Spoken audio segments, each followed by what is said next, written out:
Hello बच्चों, कैसे हाल चाल है बेटा। पढ़ाई सब बढ़िया मस्त चल रही है। पढ़ाई में इंजॉयमेंट हो रहा है कि नहीं।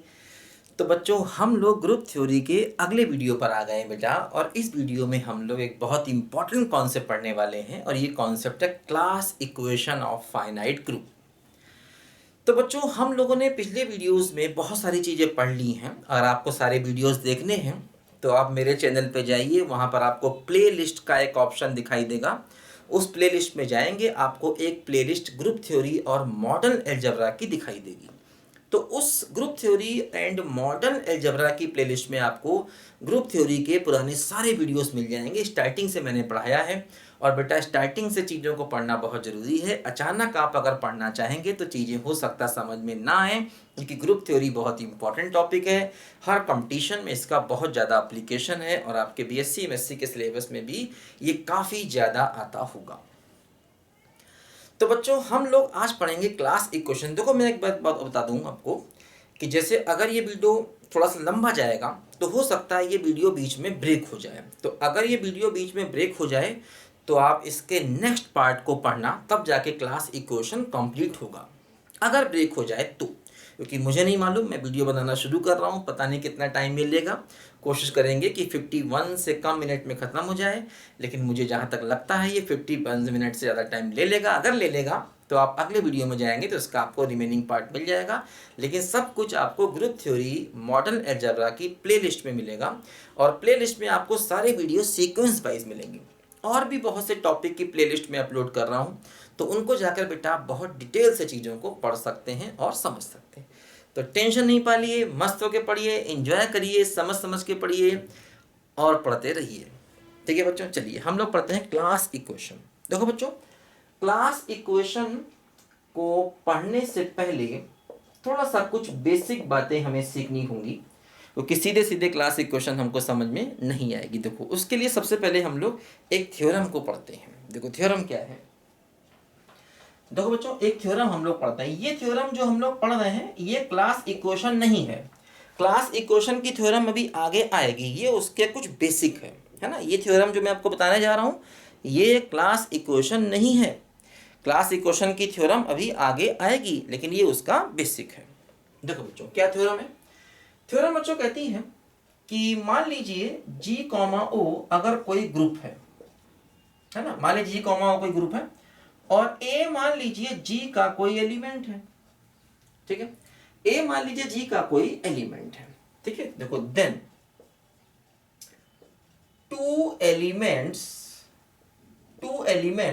X and y belongs to G. मतलब एक्स और वाई ये दो एलिमेंट्स मैंने जी के लिए हैं।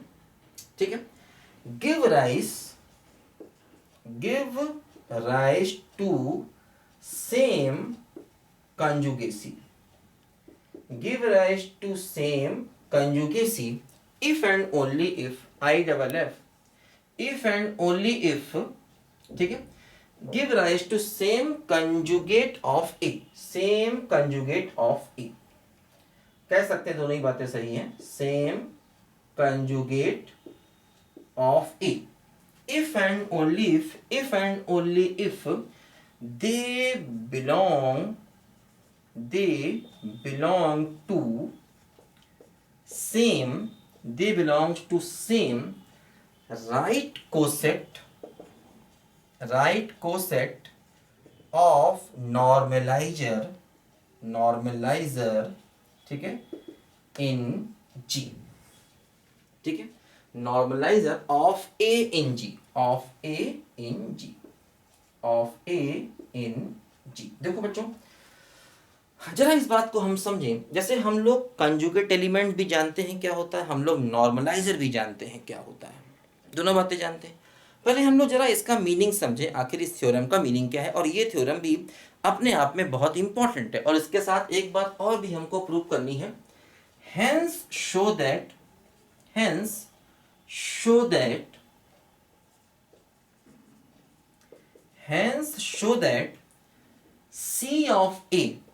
C of A equal to order of G upon order of NA। C of A क्या है। सी ऑफ ए देखो ये है number of elements conjugate to A, ये है नंबर ऑफ एलिमेंट्स, ठीक है, कंजुगेट टू ए, है ना, सी ऑफ ए।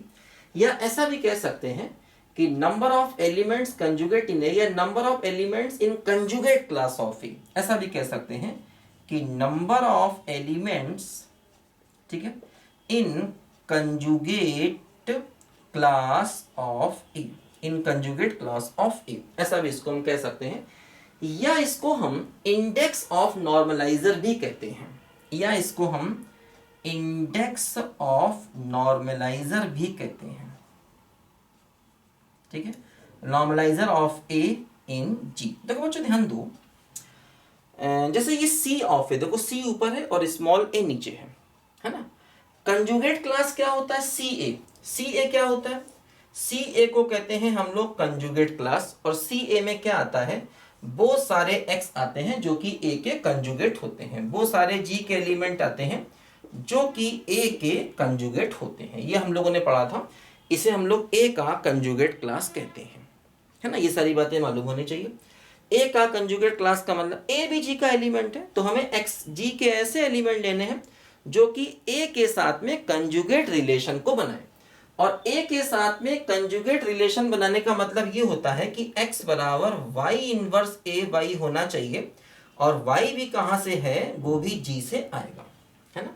क्योंकि ये देखो कंजुगेट रिलेशन का मतलब ये होता है कि अगर x a के कंजुगेट है तो हम कह सकते हैं x बराबर वाई इनवर्स ए वाई, और y जो है ये g में आएगा। मतलब एक y ऐसा मिल जाए, है ना, देयर एग्जिस्ट y, ऐसे भी कह सकते हैं कि there exist y in g, है ना। मतलब एक y g में ऐसा मिल जाए कि y इनवर्स ए वाई, मतलब देखो यहाँ पर बीच में ऑपरेशन है, जैसे यहाँ पर ये मल्टीप्लाई नहीं है, जैसे ए वाई के बीच में ऑपरेशन ओ है जो यहाँ पर इसका ऑपरेशन है, y इनवर्स ए के बीच में भी ऑपरेशन ओ है जो इसका ऑपरेशन है। ये बात मैं आपको शुरू से बताता आ रहा हूँ, और ये सब बातें बेटा मैंने पढ़ाई हुई हैं कि कंजुगेट क्लास क्या होती है, नॉर्मलाइजर क्या होता है, कंजुगेट एलिमेंट क्या होता है, ये सब मैंने आपको समझाया हुआ है। तो थोड़ा सा प्लीज़ जा करके पुराने वीडियोस को बेटा पढ़ लीजिए। कहाँ मिलेंगे, प्ले लिस्ट में मिलेंगे। ग्रुप थ्योरी मॉडल अलजेब्रा की प्ले लिस्ट में आपको पुराने सारे वीडियोस मिलेंगी। थोड़ी सी मेहनत करिए और वो पढ़ लीजिए, सब आपको समझ में आने लग जाएगा। कोई टेंशन मत लेना, सब कुछ समझ में आएगा, एक एक बात समझ में आएगी, ठीक है ना। देखो ये सी ऑफ ए है, अब देखो C के नीचे A है तो इसका मतलब इस कंजुगेट क्लास के नंबर ऑफ एलिमेंट्स यहां से मिलेंगे, है ना। C ऑफ A का मतलब क्या हुआ कि हमें A के जो कंजुगेट क्लास के एलिमेंट्स हैं वो यहां से हमको मिलेंगे। कैसे मिलेंगे, order of G upon order of NA। NA क्या है, नॉर्मलाइजर, और इसी को हम index of normalizer of A in G भी कहते हैं। इस बात को जरा यहां पर समझो, ठीक है। इंडेक्स ऑफ नॉर्मलाइजर इन ए, ठीक है। सी देखो यहाँ सी के नीचे ए लिखा है, इसका मतलब कंजुगेट क्लास में कितने एलिमेंट्स हैं वो यहाँ से हमको मिल जाएगा। मतलब ए की कंजुगेट क्लास के अगर आपको एलिमेंट चाहिए हैं तो वो यहाँ से आपको मिल जाएगा। Order of group upon order of normalizer of A, है ना, order of normalizer of A, कि नॉर्मलाइजर ऑफ ए के नंबर ऑफ एलिमेंट कितने हैं उसका ऑर्डर। क्योंकि हमको मालूम है ना कि नॉर्मलाइजर ऑफ ए जो है ना एक सब ग्रुप होता है ना। नॉर्मलाइजर ऑफ ए जो है ना एक सब ग्रुप होता है, इसी को हम index of normalizer of A इन जी भी कहते हैं, है ना। ये थ्योरम देखो आपको याद है, लेग्रांजेस थ्योरम हम लोगों ने पढ़ी थी, ये वही थ्योरम एक्चुअली आपको मैं समझाऊंगा एक एक बात धीरे से, कोई परेशान मत होना, मैं एक एक बात आपको यहाँ पर समझाऊंगा, कोई दिक्कत नहीं है, ठीक है। तो देखो ध्यान दो बच्चों, इसे जैसे कि आपको मालूम है ना कि order of G upon order of H करने से, है ना, जब आप order of G upon order of H किया करते थे तो एच क्या होता था, जी का सब ग्रुप, है ना। तो इसी को हम नंबर ऑफ राइट कोसेट्स या number of left coset of H कहते थे, है ना। लैग्रांजेस थ्योरम हम लोगों ने पढ़ा था, ये वही था कि एच क्या है, जी का सब ग्रुप है। अगर आप जी के ऑर्डर को एच के ऑर्डर से डिवाइड किया करते थे तो इसी को ही हम कहते थे नंबर ऑफ राइट्स कोसेट्स या नंबर ऑफ लेफ्ट कोसेट। इसको हम लोग बच्चों यहाँ पर बोला करते थे, है ना। इसी को हम एच का इंडेक्स भी कहते थे। एच का इंडेक्स कह लो, या नंबर ऑफ राइट कोसेट्स कह लो या नंबर ऑफ लेफ्ट कोसेट कह लो, इसी को हम लैग्रांजेस थ्योरम कहते थे। ठीक है, इससे हमको लोग इसको लैम्डा रिप्रेजेंट किया करते थे। ठीक है, तो इसको हम कहते थे एच के कितने राइट कोसेट्स हैं उतने ही एच के लेफ्ट कोसेट होंगे, और इसी को हम एच का इंडेक्स भी कहते हैं। देखो वही चीज है। अब यहाँ पर एन ए क्या है, एक्चुअली नॉर्मलाइजर जो होता है वो जी का एक सब ग्रुप होता है। तो अगर आप ग्रुप के एलिमेंट्स को, number of elements in group को नॉर्मलाइजर के नंबर ऑफ एलिमेंट्स से डिवाइड करेंगे तो आपको मिल जाएगा ए की कंजुगेट क्लास के नंबर ऑफ एलिमेंट्स, है ना। आपको मिल जाएगा ए की कंजुगेट क्लास के नंबर ऑफ एलिमेंट्स, है ना, अगर आप ऑर्डर ऑफ ग्रुप को ऑर्डर ऑफ नॉर्मलाइजर से डिवाइड करोगे तब। तो इसलिए इसको हम नॉर्मलाइजर का इंडेक्स भी कह सकते हैं, या ऐसे भी कह सकते हैं कि जो नॉर्मलाइजर है उसके कितने राइट कोसेट होंगे या कितने लेफ्ट कोसेट होंगे, है ना। जैसे इसको हम कहते हैं ना कि index of H in G, या number of right coset of H in G, या number of left coset in H in G, एक ही बात होती है ना। इसी को हम एच का इंडेक्स भी कहते हैं। वही चीज देखो यहाँ पर भी है, नॉर्मलाइजर का इंडेक्स या नॉर्मलाइजर के, ठीक है, राइट कोसेट्स या नॉर्मलाइजर के लेफ्ट कोसेट, एक ही बात है, ध्यान देना यहाँ पर। ठीक है, तो क्योंकि नॉर्मलाइजर भी एक सब ग्रुप होता है, किसका, जी का होता है, ये हम लोगों ने पिछली बार प्रूव किया था। लेकिन इंपॉर्टेंट ये है कि इसके ऑर्डर को इसके ऑर्डर से डिवाइड करने से आपको कंजुगेट क्लास के कितने एलिमेंट्स होंगे ये यहाँ पर मिल जाएगा। बात समझे। देखो अब देखो, सबसे पहले हमें यहाँ पर क्या प्रूव करना है, थ्योरम को पढ़िए कि दो एलिमेंट्स x और y हैं, वो a की सेम कंजुगेट में आएंगे, a की सेम कंजुगेट में आएंगे अगर if and only if they belong to same right coset of normalizer of a in g। अगर वो दोनों, ठीक है, a का जो नॉर्मलाइजर है ना, ए के नॉर्मलाइजर के सेम राइट कोसेट में बिलोंग करेंगे तब। देखो आपको याद है, जैसे क्या होता है, मान लीजिए एच अगर जी का सब ग्रुप है, तो मैंने बताया था, मान लीजिए ए कोई एलिमेंट है जी का, तो ए ओ एच जिसको हम ए एच कहते हैं, ये क्या होता है, ये होता है ए का एलिमेंट्स, H1 से आपने ऑपरेशन लिया, फिर ए को H2 से ऑपरेशन लिया एंड सो ऑन, इसे कहा जाता है लेफ्ट कोसेट। और जब आप HOA करते हैं, इसी को HA कहते हैं, तो ये हो जाता है H1OA, और यही हो जाता है H2OA। ये क्या होता है, ये होता है H का राइट कोसेट, है ना, राइट कोसेट या लेफ्ट कोसेट। ये सब मैं बेटा आपको अच्छे से पढ़ा चुका हूँ, आप वही प्लेलिस्ट में जाइए, आपको सब वीडियोस बहुत डिटेल से ये पढ़ने को मिलेंगे, ये बहुत ज़रूरी है हमारे कोर्स में भी, है ना। तो राइट कोसेट ऑफ, ठीक है, और ये हो गया लेफ्ट कोसेट, ठीक है।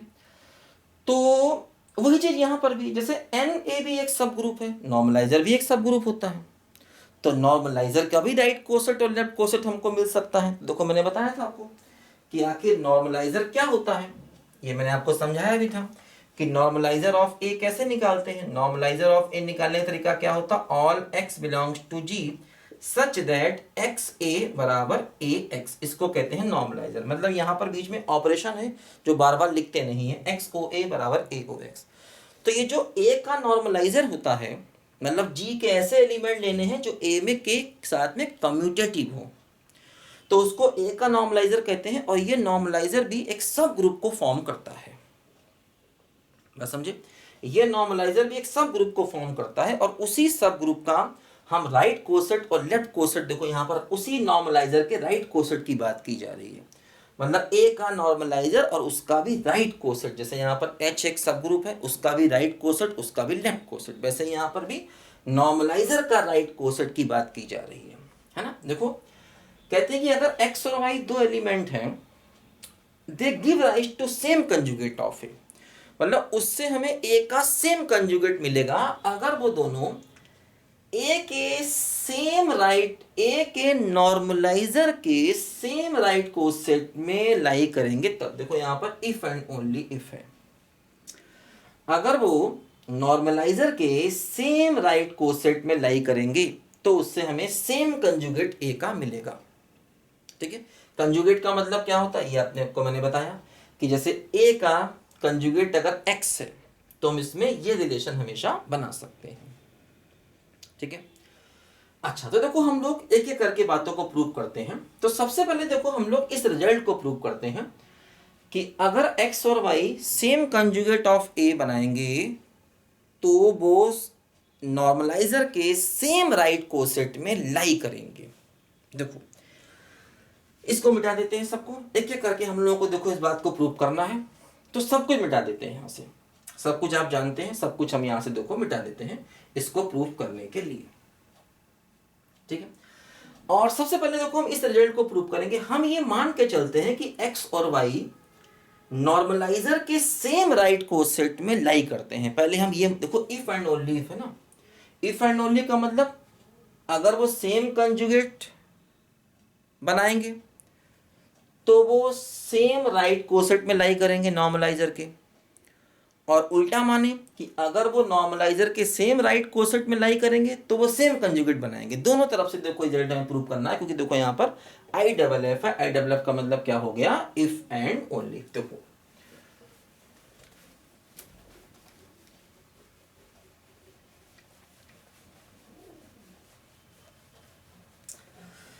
जिंदगी एक सफर है सुहाना, यहाँ कल क्या हो किसने जाना, उड़ लही उड़ लही उड़ लही उड़ लही। देखो बच्चों सबसे पहले मैंने ये मान लिया, हमें देखो प्रूव क्या करना, हमें प्रूव करना है कि x एंड y गिव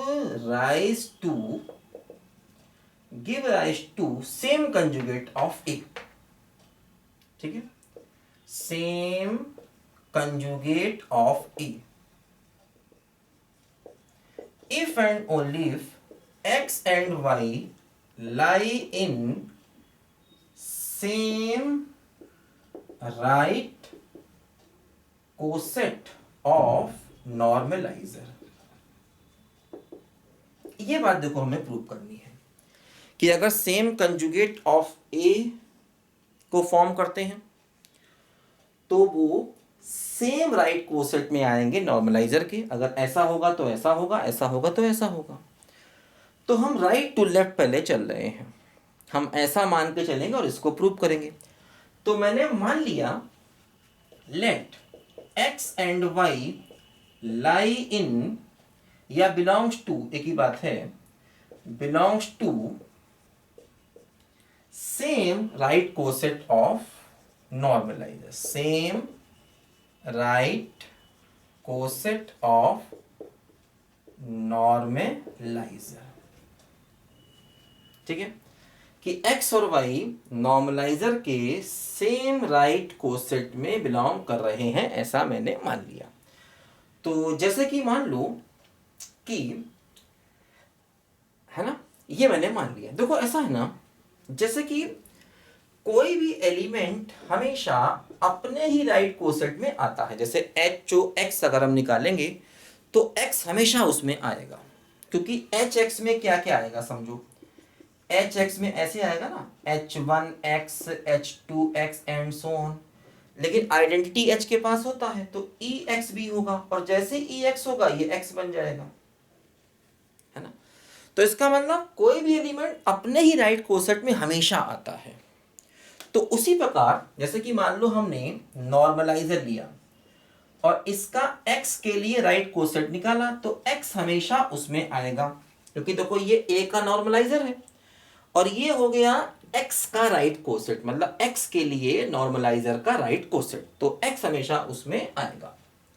और इसी प्रकार देखो y भी हमेशा आएगा, y भी हमेशा अपने ही नॉर्मलाइजर के राइट कोसेट में आएगा। ठीक है, अच्छा अब हम ये मान के चल रहे हैं कि x और y सेम राइट कोसेट में आ रहे हैं, इसका मतलब ये दोनों आपस में बराबर हो गए, क्योंकि हम ये मान के चल रहे हैं कि na ऑफ x बराबर क्या हो गया, na ऑफ y, क्योंकि मैंने ये माना है कि x और y same right coset of normaliser में आ रहे हैं। तो x इस राइट कोसेट में आ रहा है और y इसमें आ रहा है, लेकिन हम ये मान के चल रहे हैं कि दोनों सेम राइट कोसेट में आ रहे हैं, तो इसका मतलब ये दोनों आपस में बराबर होंगे, है ना। ये हम मान के चल रहे हैं कि दोनों सेम राइट कोसेट में आ रहे हैं, क्योंकि अगर एक भी एलिमेंट राइट कोसेट का सेम होता है तो पूरे पूरे राइट कोसेट ही सेम होते हैं, है ना। एक भी एलिमेंट, जैसे कि देखो अब हम मान के चल रहे हैं कि x और y सेम राइट कोसेट में आएंगे, इसका मतलब पूरे के पूरे राइट कोसेट भी आपस में सेम हो जाएंगे, ठीक है। तो ऐसा यहां पर होगा क्योंकि हमने इसको यहां पर मान लिया है। अच्छा, अब देखो जरा एक बात यहां पर समझो, एक थ्योरम हम लोगों ने पढ़ी थी कि अगर एच ए बराबर एच बी है तो A B inverse belongs to H होता है। ये थ्योरम बच्चों हमने पढ़ी थी एक पहले भी, है ना। देखो यहाँ पर बहुत सी चीज़ों का यूज होगा कि अगर एच ए बराबर एच बी है तो ए बी इनवर्स बराबर एच होगा। तो यहाँ पर भी देखो ये एच ए बराबर एच बी, तो हम कह सकते हैं एक्स वाई इनवर्स बिलोंग्स करेगा एन ऑफ ए में, ठीक है, एन ऑफ ए में। बात समझिए, एक्स वाई इनवर्स बिलोंग करेगा एन ऑफ ए में, क्योंकि देखो ये वही चीज थ्योरम में हमने पढ़ी थी हम लोगों ने, राइट कोसेट की थ्योरम थी। पुराने बहुत से कॉन्सेप्ट का बेटा क्लास इक्वेशन में यूज होता है, ध्यान से पढ़ना पड़ेगा, पुरानी बातें मालूम होनी चाहिए थोड़ी, तभी हम इसको कर पाएंगे, ठीक है। देखो समझो ध्यान से। अच्छा, अब देखो एक काम किया जाए कि इसमें हम थोड़ा सा ए से, ठीक है, ए से इसको हम ऑपरेट कर दें, ठीक है, ए से इसको हम यहां पर ऑपरेट कर सकते हैं। देखो चूंकि होता क्या है, नॉर्मलाइजर ऑफ ए का मतलब क्या होता है, इसमें वो सारे एलिमेंट आते हैं जो कि ए के साथ में कम्यूटेटिव लॉ फॉलो करते हैं। तो जैसे ये अगर ए के नॉर्मलाइजर में आ रहा है, इसका मतलब ये एलिमेंट ए के साथ में कम्यूटेटिव लॉ फॉलो करेगा। इसका मतलब हम ऐसा लिख सकते हैं, समझो बात को ध्यान से बोलो, क्योंकि ये एलिमेंट ए के नॉर्मलाइजर में आ रहा है, जो एलिमेंट ए के नॉर्मलाइजर में आता है वो ए के साथ में कम्यूटेटिव लॉ को फॉलो करता है। तो ये एलिमेंट ए के नॉर्मलाइजर में है, इसका मतलब ये ए के साथ में कम्यूटेटिव लॉ को फॉलो करेगा, ठीक है। अच्छा, अब देखो यहां पर हम एक काम करते हैं कि इसमें हम इसको एक्स इनवर्स से लेफ्ट में, ठीक है, और वाई से राइट में ऑपरेट कर दें। एक्स इनवर्स से लेफ्ट में, दोनों तरफ ही ऐसा करें, एक्स इनवर्स से लेफ्ट में और वाई से राइट में ऑपरेट कर दें। देखो ये y इनवर्स और y मिलके आइडेंटिटी हो जाएगा, आइडेंटिटी इंटू ई मिलके क्या हो जाएगा, दिस हो जाएगा। तो ये क्या बचेगा, x इनवर्स ए एक्स बचेगा, और यहाँ पर देखो x इनवर्स x क्या हो जाएगा, e इंटू दिस क्या हो जाएगा समथिंग, तो क्या बचेगा y इनवर्स ए वाई बचेगा, है ना। x इनवर्स ए एक्स बराबर क्या बचेगा बोलो, y इनवर्स ए वाई बचेगा। तो देखो यहां से ये बात प्रूव हो गई कि ये x और y क्या कर रहे हैं, देखो सेम कंजुगेट ऑफ a को बता रहे हैं। देखो ये क्या है, x और a का कंजुगेट रिलेशन, और ये क्या है बोलो, है ना, ये भी देखो वही है कंजुगेट रिलेशन मैंने बताया था। तो देखो ये दोनों सेम कंजुगेट को बता रहे हैं यहां पर, क्योंकि x इनवर्स ए एक्स, है ना, x इनवर्स ए एक्स बराबर क्या हो रहा है, देखो y इनवर्स ए वाई, क्योंकि मैंने बताया था कि अगर x कंजुगेट a होता है तो इसका मतलब होता है, हम लोग लिख सकते हैं x बराबर y इनवर्स a वाई, है ना। तो अगर x कंजुगेट होगा तो इसका मतलब ये होगा, और y कंजुगेट a होगा, अगर मान लो y कंजुगेट a होगा तो इसका मतलब ये होगा कि y बराबर समथिंग कुछ और मान लेते, कोई भी एलिमेंट ले सकते हैं, x इनवर्स a x, तो वही चीज यहां पर आ गई। और देखो ये दोनों आपस में बराबर है, इसका मतलब ये हुआ कि ये दोनों देखो यहां पर सेम कंजुगेट ऑफ ए को बता रहे हैं, x इनवर्स ए एक्स बराबर y इनवर्स ए वाई। यही हमको यहां पर शो करना था कि अगर वो नॉर्मलाइजर के सेम राइट कोसेट में हैं तो वो सेम कंजुगेट ऑफ ए को बताएंगे। देखो वही चीज यहां पर आ गई, क्योंकि कंजुगेट ऑफ ए का मतलब यही होता है, x कंजुगेट ए का मतलब होता है x बराबर y इनवर्स ए वाई, है ना, और y कंजुगेट ऑफ ए का मतलब यही चीज देखो वापस आ गई, ठीक है। तो वही चीज देखो यहां पर है कि x इनवर्स ए एक्स बराबर y इनवर्स ए वाई, है ना। तो इसका मतलब ये हुआ कि a का सेम कंजुगेट हमको यहां पर देखो give rise to same conjugate of A का सेम कंजुगेट देखो यहां से मिल रहा है दोनों ही तरफ से हमको, बात समझे। तो एक बात यहां से प्रूव हुई कि अगर हमने इसको same right coset of normaliser में माना एक्स और वाई को, तो ये बात आ गई। और अगर उल्टा प्रूव करना है कि मतलब अगर हमें यहां से यहां जाना होता तो इसी को उल्टे ऑर्डर में लिखते जाओ, पहले ये लिखो फिर यहां से लिखो। अब देखो इसी को हम डबल इंप्लाई कर दें तो दोनों बातें एक साथ प्रूव हो जाएंगी। डबल इंप्लाई का मतलब कि अगर आप लेफ्ट टू राइट चलोगे तो एक चीज मिल जाएगी, और अगर आप राइट टू लेफ्ट चलोगे दूसरी चीज मिल जाएगी। राइट टू लेफ्ट का मतलब क्या हुआ, आप मान के चले कि x and y give rise to same conjugate of A, दोनों सेम कंजुगेट ऑफ ए बना रहे हैं, और उससे ये प्रूव हो जाएगा कि दोनों same right coset of normaliser में आ जाएंगे। यहाँ पर यहाँ आएंगे और यहाँ से इस पर पहुंच जाएंगे। तो इसी को डबल इंप्लाई कर देने से दोनों बातें एक साथ, यहाँ कई जगह पर ऐसा होता है कि left to right, right to left जाना है तो हम डबल इंप्लाई कई जगह पर करते हैं, कई जगह पर नहीं भी कर सकते हैं, यहाँ पर कर पा रहे हैं। क्योंकि अगर आप इसको ठीक उल्टे ऑर्डर में लिखेंगे तो यहाँ से ये बात प्रूव हो जाएगी कि एक्स और Y belongs to same right coset of normalizer. तो एक बात देखो यहां से हमको ये मालूम चल गई कि same right coset of normalizer if x and y give rise to same conjugate of E, ये बात यहां से प्रूव हुई। अच्छा अब देखो बच्चों यहां पर एक बात और जरा समझो ध्यान से कि इसको लिखो जरा पहले ध्यान से।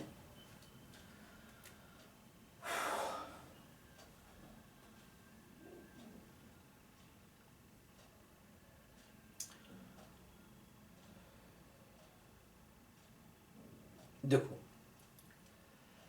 हमें जो रिजल्ट बेटा इसके बाद प्रूव करना है वो देखो क्या प्रूव करना है। देखो वो ये प्रूव करना है कि C A equal to C of A, मतलब ए की कंजुगेट क्लास के नंबर ऑफ एलिमेंट्स बराबर order of G upon order of N A. देखो अच्छा अगर आप ध्यान दीजिए तो यही चीज क्या बता रही है, ये चीज बता रही है number of right cosets of N A. क्योंकि लैग्रांजेस थ्योरम के अकॉर्डिंग ये नंबर ऑफ राइट कोसेट या नंबर ऑफ लेफ्ट कोसेट को निकालने का फार्मूला होता, मैंने आपको बताया अभी। तो ये बता रहा है कि एन ए के नंबर ऑफ राइट कोसेट्स, या इसी को इंडेक्स ऑफ एन ए भी कह सकते हैं। ठीक, तो इसका मतलब ये हुआ कि ये चीज number of right coset of N A बता रहा है, और यही चीज number of elements in conjugate class of A बता रहा है। इसका मतलब अगर हम ये प्रूव कर दें कि एन ए की राइट कोसेट के जितने नंबर ऑफ एलिमेंट्स होंगे उतने ही नंबर ऑफ एलिमेंट्स ए की कंजुगेट क्लास में होंगे, तो बात सही हो जाएगी अपनी। क्योंकि ये चीज बता रहा है हमको नॉर्मलाइजर के नंबर ऑफ राइट कोसेट्स, और हमें प्रूव करना है कि यही चीज सी ए के बराबर है, मतलब कंजुगेट क्लास के नंबर ऑफ एलिमेंट्स के भी यही चीज बराबर है। इसका मतलब हमें कहीं ना कहीं ये प्रूव कर दें कि ए के नॉर्मलाइजर के राइट कोसेट के जितने भी एलिमेंट्स हैं उतने ही एलिमेंट्स ए की कंजुगेट क्लास में भी हैं। बात समझे।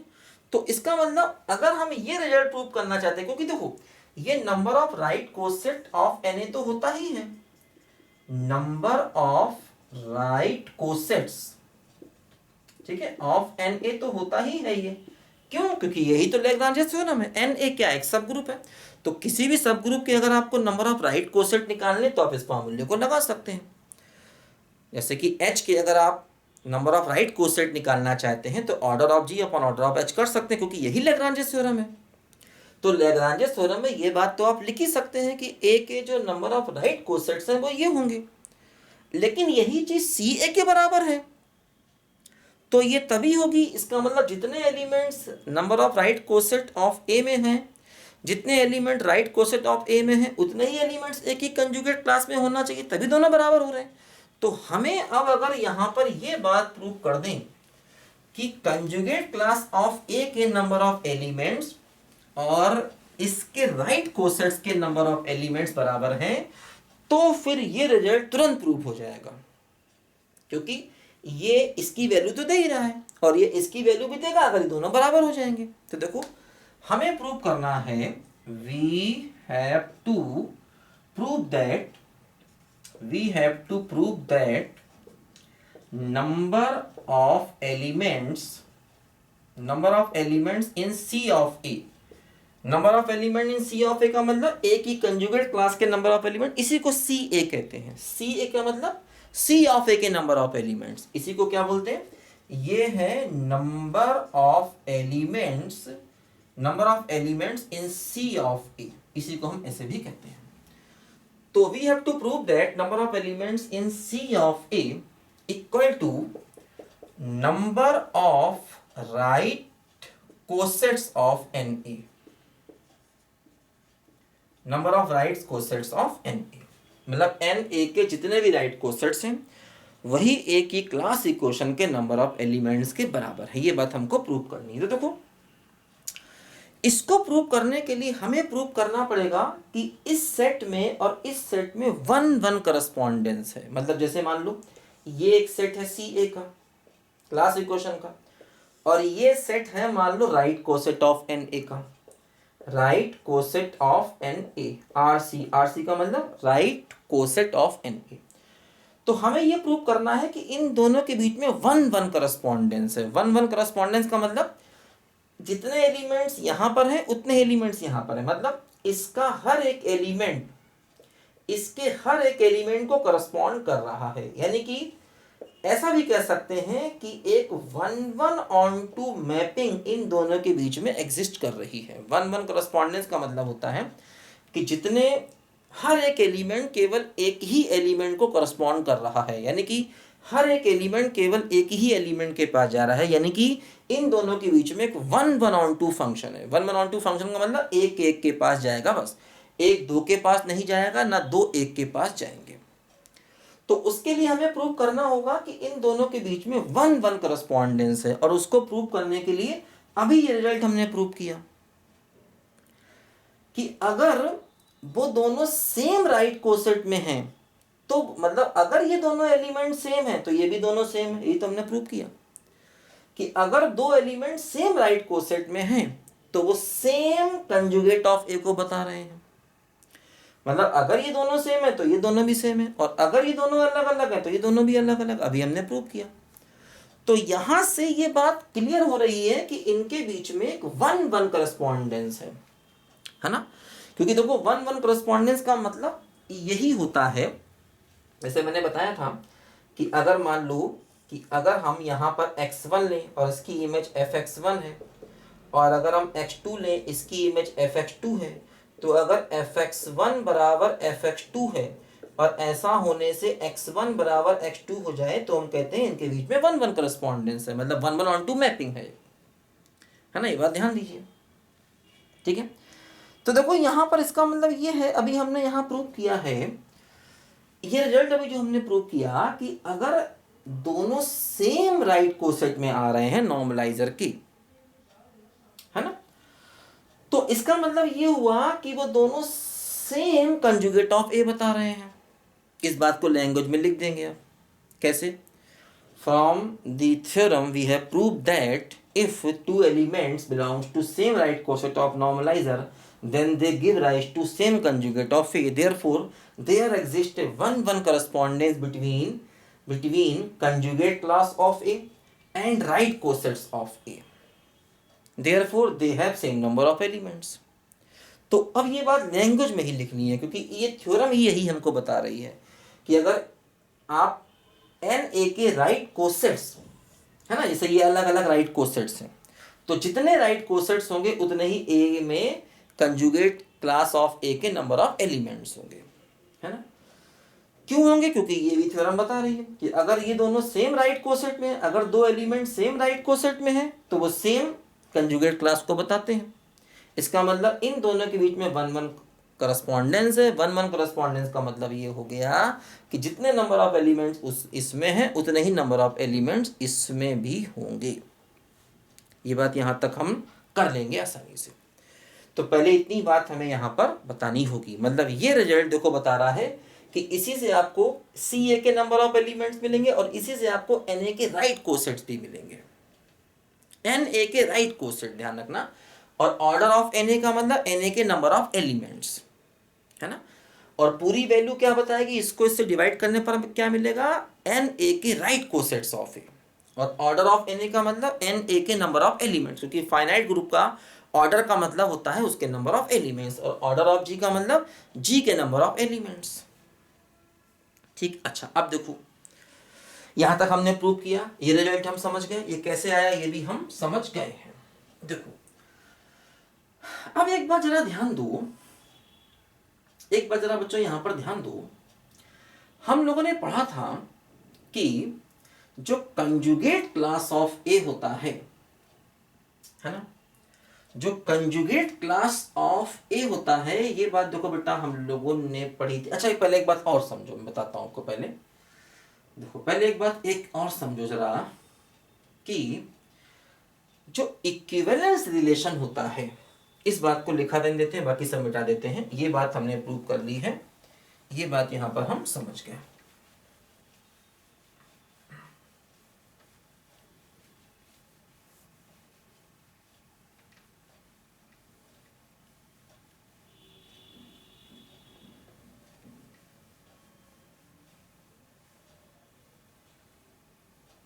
देखो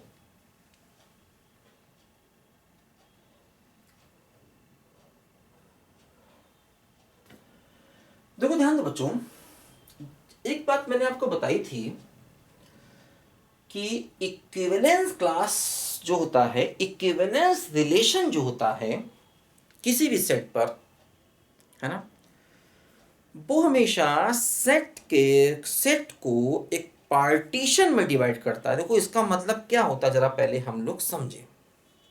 देखो इसका यहाँ पर यूज है, एक और कॉन्सेप्ट का यहाँ पर हम यूज करने जा रहे हैं। देखो कॉन्सेप्ट क्या होता है जरा इसको पहले हम लोग समझे। देखो कॉन्सेप्ट बच्चों ये होता है कि इक्विवेलेंस क्लास जो होता है, इक्विवेलेंस रिलेशन, इक्विवेलेंस रिलेशन ठीक है, on a non empty set, ठीक है, determines a partition of S, non empty set S, मतलब S मान लो कोई नॉन एम्प्टी सेट है, और उस पे जो इक्विवेलेंस रिलेशन होता है वो S का एक पार्टीशन बताता है, determines A partition of S, ठीक है, determine A partition of S। देखो इसका मतलब क्या हुआ, देखो पहले तो जरा हम ये समझें कि पार्टीशन का मतलब क्या। देखो इसके लिए हम एग्जांपल को लेते हैं, जैसे कि मान लीजिए S मेरे पास एक सेट है 1 2 3 से लेकर के 9 10 तक, और मान लीजिए एक सेट मैंने यहाँ पर B1 ले लिया, इसमें दो एलिमेंट्स B1 B3 ले लिए, एक सेट B2 ले लिया, इसमें ले लिया 7 8 10, और एक सेट मान लीजिए मैंने B3 ले लिया, इसमें ले लिया 2 5 6, और एक सेट मान लो मैंने B4 ले लिया और इसमें ले लिया 4 9। देखो अब जैसे एक बात ध्यान दो, ये सेट S है 1 से लेकर 10 तक, ये छोटे छोटे सेट हैं, इन सबके इंटरसेक्शन आपस में 5 है। जैसे B1 B2 का इंटरसेक्शन लोगे तो क्या आएगा 5, B2 B3 का इंटरसेक्शन लोगे तो क्या, किसी का भी किसी से आपस में इंटरसेक्शन लोगे तो 5 आएगा, मतलब किसी में भी कोई कॉमन एलिमेंट नहीं। और दूसरी बात, इन चारों का जब तुम यूनियन लोगे तो देखो वो सैंपल स्पेस के बराबर S के बराबर आ जाएगा, S का मतलब ये बड़ा वाला सेट। तो हम कहेंगे ये B1 B2 B3 B4 जो है S के पार्टीशन है, पार्टीशन का मतलब हिस्से टुकड़े, तो B1 B2 B3 B4 जो है ये S के पार्टीशन है, क्योंकि इन सबके आपस के इंटरसेक्शन 5 हैं और इन सबका यूनियन S के बराबर होता है। तो सेम वही इक्विवेलेंस रिलेशन जो है वो किसी भी सेट को एक पार्टीशन में डिवाइड कर देता है। सेम मेथड से इक्विवेलेंस रिलेशन जो होता है, इक्विवेलेंस रिलेशन का मतलब ऐसा रिलेशन जो रिफ्लेक्सिव भी हो, सिमेट्रिक भी हो और ट्रांजिटिव भी हो। इसके मैंने आपको समझाया था, है ना, जो कंजुगेट क्लास ऑफ ए होता है वो एक इक्विवेलेंस रिलेशन बनाता है। ये मैंने आपको एक थ्योरम प्रूव कराई थी। देखो बेटा, पहले स्टार्टिंग से पढ़ोगे, 2-3 वीडियो पहले देखो जाओगे तो कंजुगेट क्लास ऑफ ए का मैंने कॉन्सेप्ट बताया था, और मैंने बताया था कि वहाँ पर एक जो कंजुगेट रिलेशन होता है वो एक इक्विवेलेंस रिलेशन बनाता है, और जो इक्विवेलेंस रिलेशन होता है वो एक पार्टीशन करता है। पार्टीशन का मतलब वो अलग अलग पार्ट में डिवाइड कर देता है। जैसे कॉन्ग्रुएंस रिलेशन, वो भी पार्टीशन करता है क्योंकि वो भी एक इक्विवेलेंस रिलेशन होता है। ये बात भी मैंने आपको समझाई थी। जो कॉन्ग्रुएंस रिलेशन होता है, कॉन्ग्रुएंट रिलेशन होता है, जिसमें मैंने बताया था, मैंने पहले भी आपको ये कॉन्सेप्ट आया था ग्रुप थ्योरी में, वो भी एक इक्विवेलेंस रिलेशन होता है, और वो भी सेट को अलग अलग पार्टीशन में डिवाइड कर देता है। कोई भी इक्विवेलेंस रिलेशन जो है वो सेट के अलग अलग पार्टीशन कर देता है। दो कैसे, इस बात को जरा हम समझ लें थोड़ा सा और अच्छे से। देखो कैसे होता है ये, देखो क्या होता है।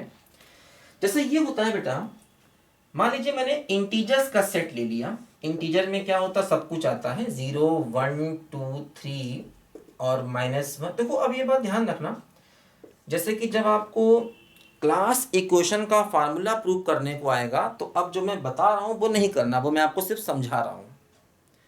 सबसे पहले आप ये फार्मूला प्रूव करेंगे। क्लास इक्वेशन का अगर फार्मूला प्रूव करने को आएगा तो सबसे पहले आप ये फार्मूला प्रूव करेंगे, और ये बात सिर्फ लिख देंगे, इसको इतना समझाएंगे नहीं अपनी नोटबुक में जहां भी आपको एग्जाम देना है। ये बात मैं आपको समझा रहा हूँ, ये आप नहीं लिखेंगे वहां पर, बस ये इतना स्टेटमेंट लिख देंगे बस। ये मैं आपको समझाने के लिए कर रहा हूँ। देखो अच्छा, अब देखो जैसे कि मान लो मैं एक रिलेशन लेता हूँ x कॉन्ग्रुएंट y mod 5। इसका मतलब क्या हुआ, x minus y is divisible by 5। ये मैं पहले भी समझा चुका हूं आपको।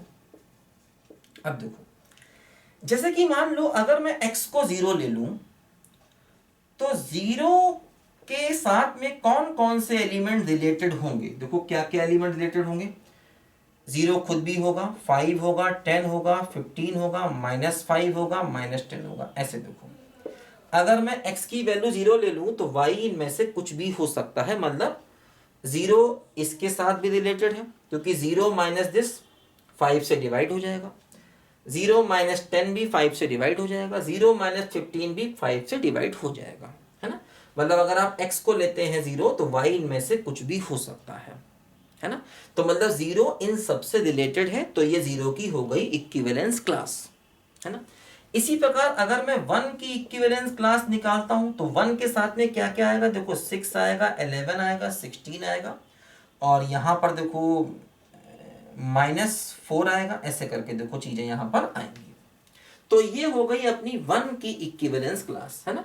1 के साथ में 1 खुद भी आएगा, क्योंकि देखो अगर हम x को 1 माने तो y 6 हो सकता है, y 11 हो सकता है, y -4 भी हो सकता है, क्योंकि अगर आप x को 1 लेंगे और y को 11 लेंगे तो x माइनस वाई यानी 1 माइनस 11 कितना होगा, -10, जो 5 से डिवाइड होगा।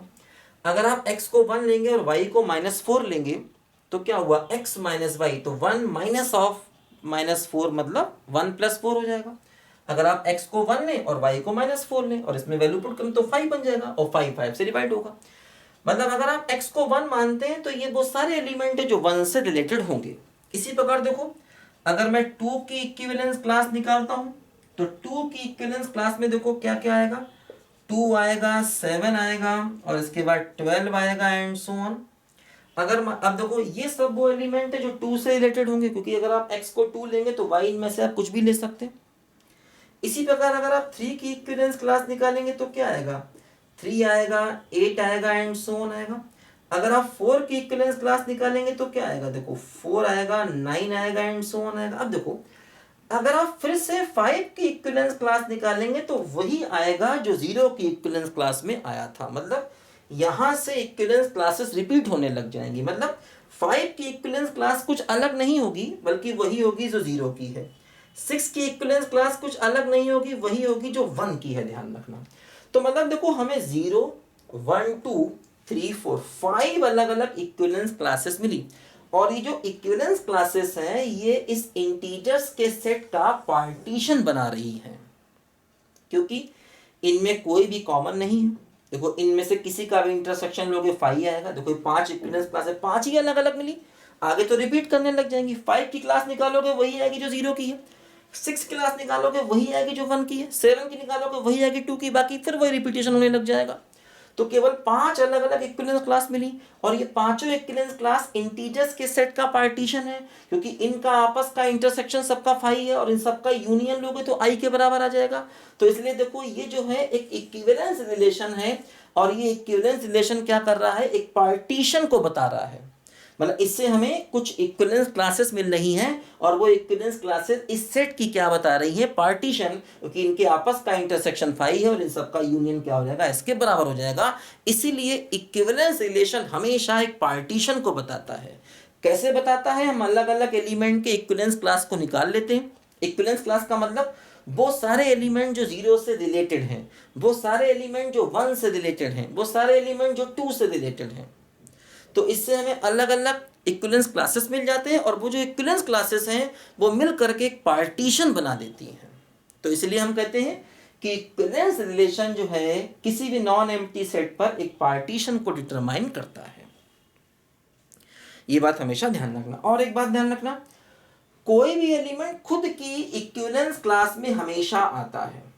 खुद की इक्विवेलेंस क्लास में कोई भी एलिमेंट हमेशा आएगा, है ना, ठीक है ना। जैसे कि मान लो 6 1 की इक्विवेलेंस क्लास में आ रहा है, तो 6 की इक्विवेलेंस क्लास वही होगी जो 1 की है। जैसे कि मान लो अगर ए बी की इक्विवेलेंस क्लास में आया, तो ए की इक्विवेलेंस क्लास और बी की इक्विवेलेंस क्लास हमेशा बराबर हो जाएगी। ये बात ध्यान रखना, है ना। मतलब जैसे कि मान लो 11 1 की इक्विवेलेंस क्लास में आया, तो 11 की इक्विवेलेंस क्लास वही होगी जो 1 की है।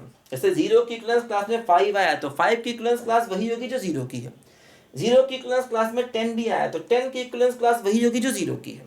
जैसे एक एलिमेंट ए दूसरे की इक्विवेलेंस क्लास में आ रहा, दोनों की इक्विवेलेंस क्लासेस बराबर होंगी, और हर एलिमेंट अपनी ही इक्विवेलेंस क्लास में आएगा। एक और बात ध्यान रखना, दो इक्विवेलेंस क्लासेस या तो बिल्कुल अलग अलग है या बिल्कुल सेम है। देखो जैसे इनमें कुछ भी कॉमन नहीं है, लेकिन 5 की इक्विवेलेंस क्लास और 0 की इक्विवेलेंस क्लास बिल्कुल सेम है। दो इक्विवेलेंस क्लासेस है तो बिल्कुल ही डिसजॉइंट है, बिल्कुल अलग अलग है, कुछ भी कॉमन नहीं है, या फिर उनमें सब कुछ कॉमन है, बिल्कुल एक जैसी है।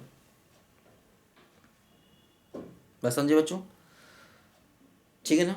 तो ये बात ध्यान रखना, ठीक है। अच्छा अब देखो, जो कंजुगेट रिलेशन होता है ना, जो कंजुगेट रिलेशन होता है वो भी एक इक्विवेलेंस रिलेशन होता है।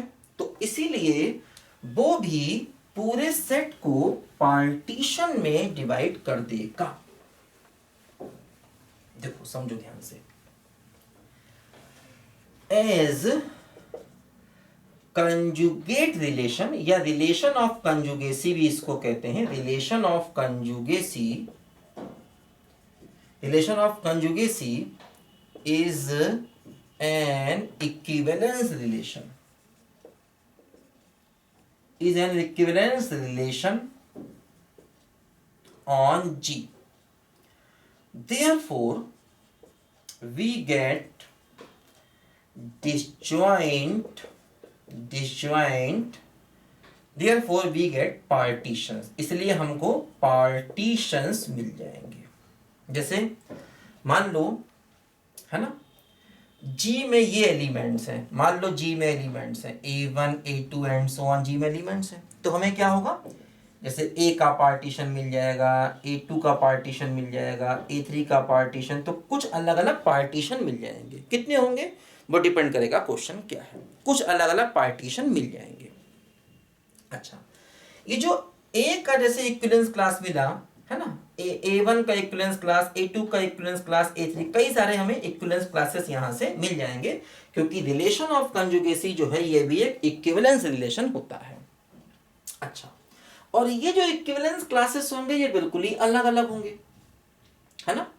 ये जो इक्विवेलेंस क्लासेस होंगे ये बिल्कुल भी अलग अलग होंगे, और अगर हम इन सभी इक्विवेलेंस क्लासेस का यूनियन ले लेंगे, क्योंकि जो अलग अलग इक्विवेलेंस क्लासेस होती हैं उनका जब आप यूनियन लेते हैं, जो अलग अलग पार्टीशन होते हैं उनका जब आप यूनियन लेते हैं तो वो S के बराबर हो जाता है।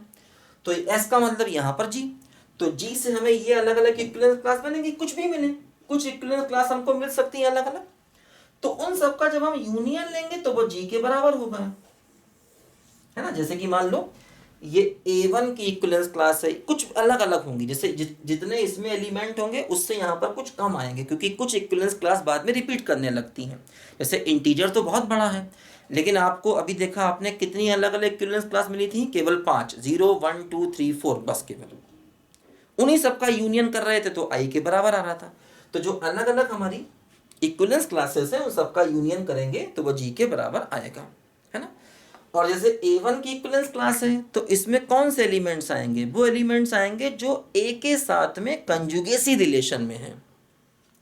A2 की इक्विवेलेंस क्लास में कौन से एलिमेंट आएंगे, जो A2 के साथ में कंजुगेसी रिलेशन में है ना।